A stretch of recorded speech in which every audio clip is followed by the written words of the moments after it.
B1 per Milano e B3 per Verona. Subito Zavoronok in difficoltà. Parte il francese, prova a forzare, lo contiene bene questa volta Zavoronok. Abaev va a cercare Jensen, difende Porro, deve alzare Reggers per Kaczynski che cerca una palla rigiocata. Catania prova a metterci le mani.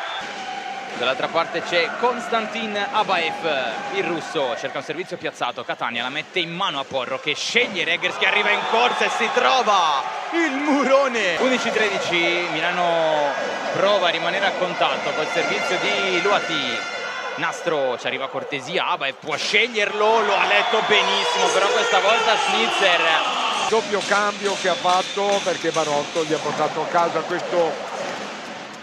E con lei la chiude Matej Kaczynski, lo ricordiamo, 40 anni con Verona sul +1. Spinge Zavoronok che la mette dentro. Eccolo qui, Kaczynski che va a servire forte, Sani un po' in difficoltà, D'Amico deve alzare questo bagherone, vediamo come lo attacca Zavoronok, si tolgono tutti e Zavoronok chiude.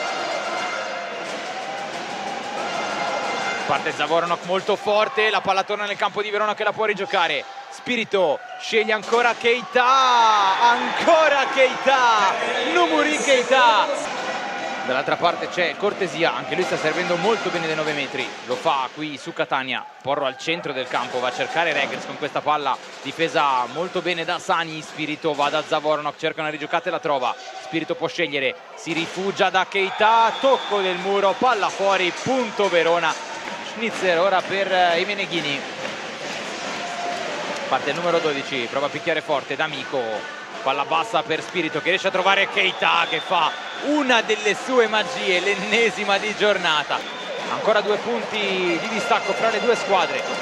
Kaczynski serve forte, D'Amico fa correre un po' Spirito che va di nuovo da Keita, murato di nuovo, questa volta da...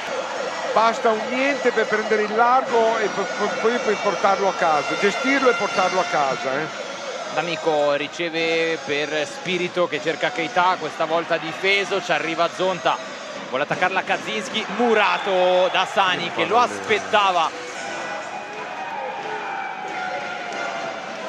Il suo flot, Catania in mano a Porro che sceglie Schnitzer, difende D'Amico. Spirito appoggia per Zavoronok che passa. Entrambe le squadre hanno finito quelle a disposizione. Esatto. Porro sempre forte, D'Amico questa volta un po' più in difficoltà. Spirito lontano da rete, va a cercare ancora Keita, questa volta il muro a 3 lo ferma. 20 passi per provare a chiudere questa partita infinita. Vitelli picchia forte, Kaczynski in grossa difficoltà. Porro deve alzare il bagherone, andrà ad attaccarlo proprio Kaczynski, sfida muro per rigiocarla, Schnitzer, Porro arriva in ritardo, Reggers non può attaccare, grande opportunità per Verona. Spirito, Keita, la chiude Keita, la chiude Numuri Keita, la chiude Verona.